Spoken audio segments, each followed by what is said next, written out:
Bonjour mes amis, hi guys. Splendid weather in Hong Kong. This past weekend I took the Seiko King Turtle for a family trip in the park where she got to meet some distant cousins of hers. We had great French food with, of course, snails as starters, then a good old steak and fries. Now, last week, long overheated stock markets corrected sharply as the economic downturn caused by the coronavirus gathers pace.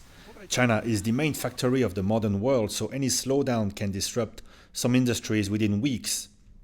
Likewise, a drop in tourism affects many sectors worldwide. Just now, Cathay Pacific, Hong Kong's flagship airline, parked half its fleet and slashed three quarters of its March flights. Yet, Hong Kong riots reared their ugly head again over the weekend and 115 arrests were made. Pay agitators enough money ahead of elections and they'll throw a few petrol bombs in the streets and even at a clinic, if you can believe it. Let's not dwell on that. While I thought on Thursday that the stock market move was overdone, a further drop occurred, followed by a rally last night, fueled by hopes of monetary intervention. If all countries don't take drastic measures, a pandemic could last for months and even threaten the Tokyo Olympics.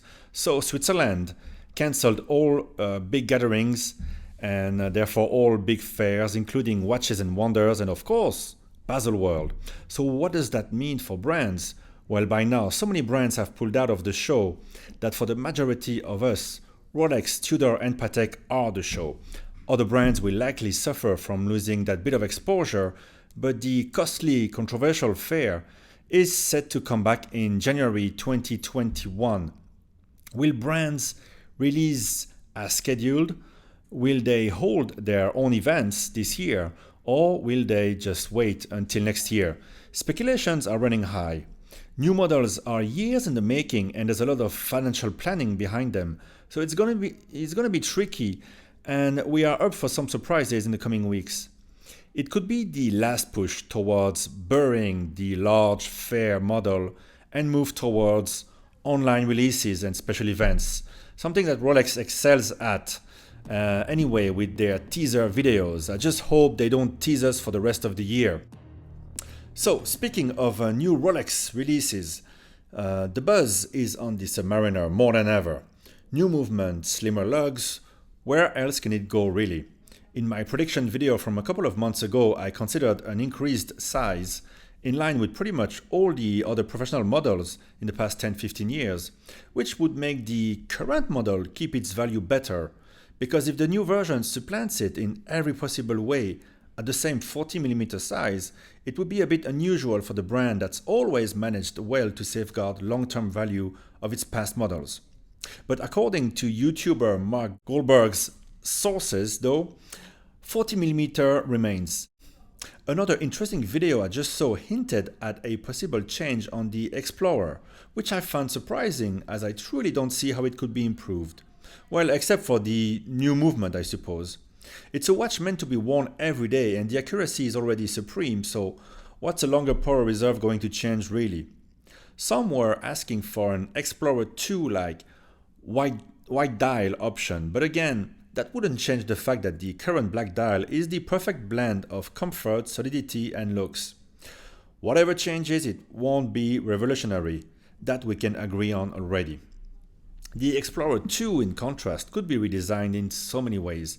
The size, the mini track, the GMT hand, the GMT bezel, everything could use a refresh.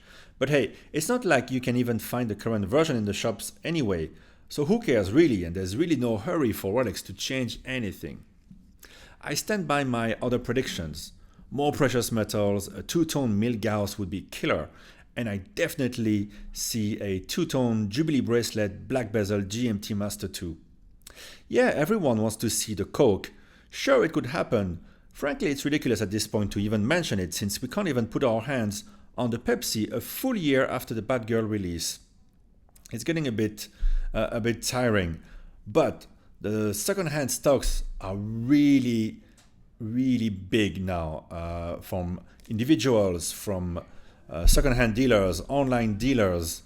If another big model drops in, with the current market circumstance, I think we're going to see a big drop on some models, even possibly the Pepsi and the Bad Girl. Anyway, speaking of precious metals, here are a couple of picks I just took from 2 different shops, actually 3, where full yellow gold subs have popped up. Isn't that what you want right after the stock market plunges 11% in a week? Well, not everyone is strapped for cash. When I walked back past one of the shops last Sunday, those gold subs were off the display window, and a couple was busy discussing which to buy apparently at the dealer's desk. The guy was wearing the right outfit to go with the watch, I must say. In another display, I finally saw a bracelet version of the Black Bay 58, the Tudor, along with this strap and the NATO models. The last time I saw that Black Bay 58 was a year and a half ago in Macau. Then second-hand prices went up, and now prices are back to retail as the watch is available pretty much everywhere here in Hong Kong. And I'm sorry if I can't be as enthusiastic as the paid YouTube channels that praise the 58 and the GMT, but both look a bit cheap, I want to say, standing next to a Rolex display.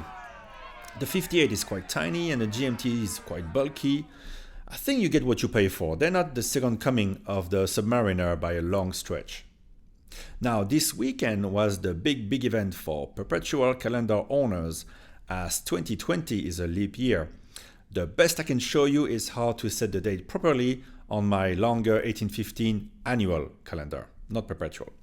Interestingly, when I pulled it out on Monday, expecting to see 31st of February as the date, it was already on the 1st of March. So likely it is set to switch over to March on the 30th of February.